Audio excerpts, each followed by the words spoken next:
गांव में एक आदमी बंसी अपनी बीवी रजनी के साथ रहता था। बंसी गांव वालों की भेड़ बकरियां चराने का काम किया करता था। एक दिन सुबह सुबह बंसी गांव वालों की बकरियों को जंगल लेकर जाता है चराने के लिए। आगे बढ़ो और अपना अपना पेट भरो। मैं तुम सब बकरियों पर उस ऊंची सी पहाड़ी के ऊपर से खड़े होकर नजर रखूंगा। हाँ। बंसी पहाड़ी पर चढ़ता है और ऊपर तक पहुंच जाता है। तभी बंसी का पैर फिसल जाता है और धड़ाम से पहाड़ी के पीछे बने खंडहर में गिर जाता है।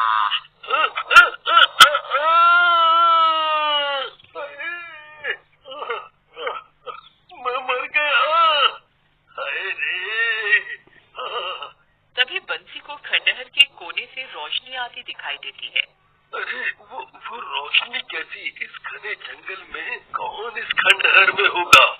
जैसे तैसे कमर पकड़कर उठता है और वहाँ जाकर देखता है जहाँ से रोशनी आ रही होती है।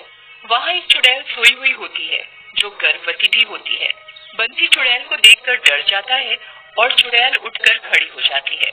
कौन हो तुम और यहाँ क्या कर रहे हो? कहीं तुम मुझे और मेरे बच्चे को तो मारने नहीं आए? इससे पहले कि तुम मुझे मारो मैं तुम्हें कच्चा चबा जाऊंगी।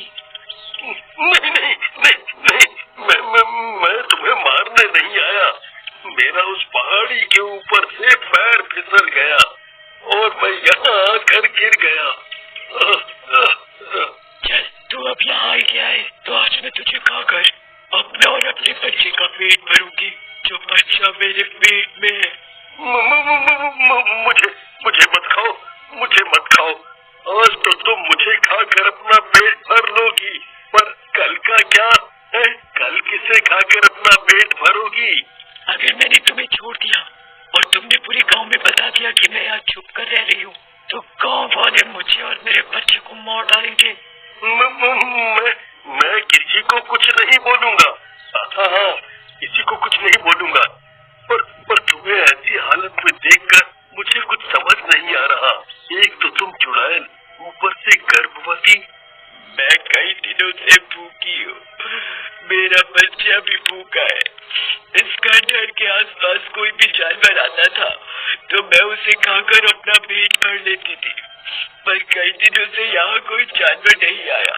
मैं किसे खाऊं अब? तुम गर्भवती हो और तुम्हारा इस तरह जानवरों को खाना ठीक नहीं। पर अब मैं क्या करूं?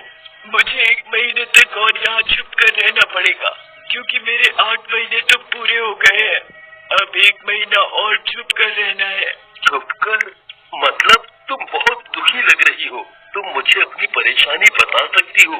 तुम्हारे साथ ऐसा क्या हुआ जो तुम चुड़ैल बन गई, वो भी गर्भवती? इस बच्चे का पिता कौन है? तुम कोई भले आदमी लगते हो तो मैं तुम्हें बता सकती हूँ। तो सुनो, मैं एक साधारण सी लड़की थी। मेरा नाम मीना है और मैं अपने पति अमन से बहुत प्यार करती थी।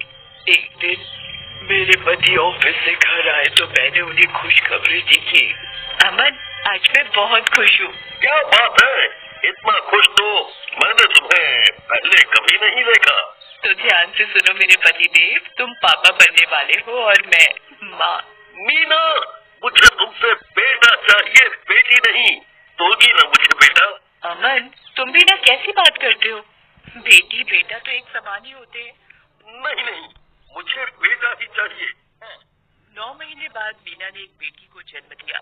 अमन बेटी को नफरत से देख रहा था और मीना के पास से बेटी को उठाकर जंगल में ले जाता है और वहाँ जंगल में फेंक आता है। मेरी बेटी कहाँ है? तुमने मेरी बेटी का क्या किया? उसे कहाँ छोड़ा है? मैं तुम्हारी बेटी को जंगल में फेंक आया। अब तक तो उसे जंगली जानवर भी खा गए होंगे। मीना अपनी बच्ची के लिए बहुत रोती है।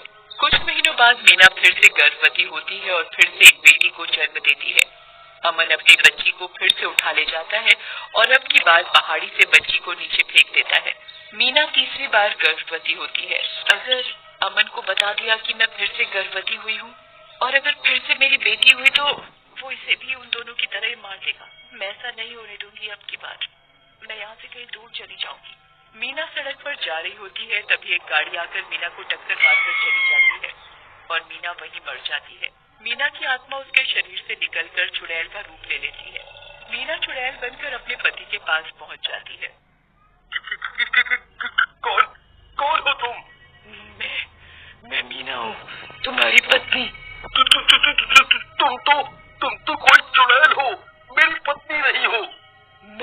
तुम्हारी पत्नी ही हूँ जो अब मर चुकी है। माँ की ममता ने मुझे चुड़ैल बना दिया है। तुमने मेरे बच्चियों की जान ले ली, अब मैं तुम्हें भी मार डालूंगी। मीना अमन का गला दबाकर उसे मार देती है और रोती हुई वहाँ से जंगल की तरफ जाती है। मीना को एक पेड़ के नीचे साधु बाबा दिखते हैं। मीना बाबा के पास जाती है और बहुत रोती है। बाबा, बाबा मैं बहुत दुखी हूँ। हमें सब पता है बेटी, अब तुम एक चुड़ैल बन चुकी हो। तुम्हारा शरीर तो मर चुका है, पर तुम्हारा बच्चा अभी भी तुम्हारी कोख में बिल्कुल सुरक्षित है। तुम इस बच्चे को इस दुनिया में ला पाओगी, पर इस दुनिया से बचाकर, नहीं तो ये दुनिया इस रूप में तुम्हें देखकर मार देगी। बाबा आप ही बताइए मैं क्या करूं जिससे मेरे बच्चे को कुछ ना हो। बेटी, तुम्हें घने जंगल में छिपकर रहना पड़ेगा, वो भी 9 महीने तक, तभी तुम अपने बच्चे को बचा सकती हो।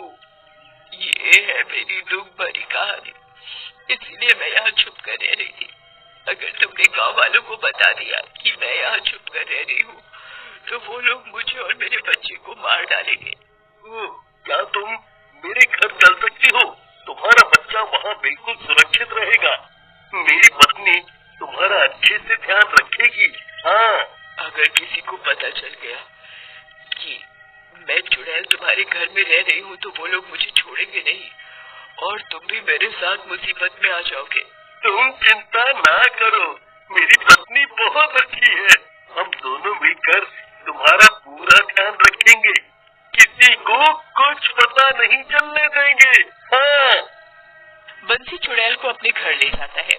चुड़ैल को देखकर बंसी की पत्नी डर जाती है।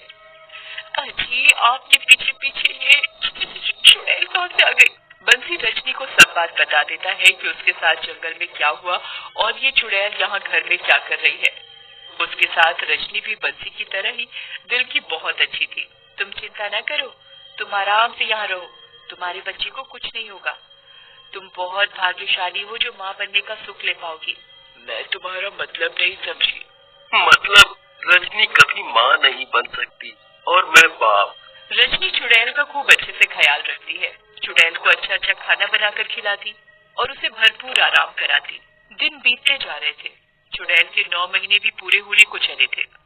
एक दिन चुड़ैल बंसी और रजनी से बोलती है, तुम दोनों बहुत अच्छे हो, तुम दोनों ने मेरा बहुत अच्छे से ध्यान रखा, पर मैं चुड़ैल हूँ और जब मैं बच्चे को जन्म दूंगी तो चुड़ैल बनकर अपने बच्चे को कैसे पालूंगी? तभी दरवाजे पर ठक ठक होती है। रजनी दरवाजा खोलती है तो वही सिद्ध बाबा होते हैं। हमें पता था कि तुम यहीं मिलोगी। बाबा आप इस चुड़ैल को जानते हो? चुड़ैल रजनी को सब बताती है कि इन्हीं बाबा की वजह से आज वो सुरक्षित है। बाबा आप बिल्कुल सही समय पर आए हो, मैं बहुत परेशान हूँ अपने बच्चे को लेकर। तुम चिंता मत करो। बाबा मैं तो चुड़ैल हूँ, फिर मेरा बच्चा होगा तो वो भी तो मेरे ही जैसा होगा दिखने में। तुम्हारा बच्चा तुम्हारी जैसा नहीं है, वो बिल्कुल साधारण है। हम अपनी मन की शक्ति से सब जान लेते हैं, पर एक समस्या है, हम उसी समस्या की वजह से यहाँ आए हैं। बाबा क्या हुआ बताओ ना। बेटी तुम इस बच्चे को जन्म नहीं दे सकती, क्योंकि तुम एक आत्मा हो, एक चुड़ैल हो। बच्चे की ममता ने तुम्हें पूरी तरह मरने नहीं दिया। पर बाबा आपने तो बोला था कि मेरा बच्चा सही सलामत इस दुनिया में आएगा। रजनी तुम कभी माँ नहीं बन सकती। मैं इस चुड़ैल का बच्चा तुम्हारी कोख में डाल रहा हूँ। इस बच्चे को तुम जन्म दोगी और माँ का प्यार दोगी। चुड़ैल को इस दुनिया से जाना होगा। रजनी बहुत खुश हो जाती है कि वो माँ बनेगी। चुड़ैल भी बहुत खुश होती है। चुड़ैल को पता है कि जो उसके बच्चे के माँ बाप बनेंगे वो दोनों बहुत ही अच्छे हैं और उसके बच्चे का अच्छे से ध्यान रखेंगे। फिर बाबा अपनी शक्ति से चुड़ैल का बच्चा रजनी की कोख में डाल देते हैं। अब रजनी गर्भवती हो जाती है। बेटी अब तुम्हें यहाँ से जाना होगा, तुम्हें मैं मुक्ति प्रदान करता हूँ। चुड़ैल वहाँ से हमेशा के लिए चली जाती है और रजनी कुछ दिनों बाद एक सुंदर सी बेटी को जन्म देती है। रजनी और बंसी बहुत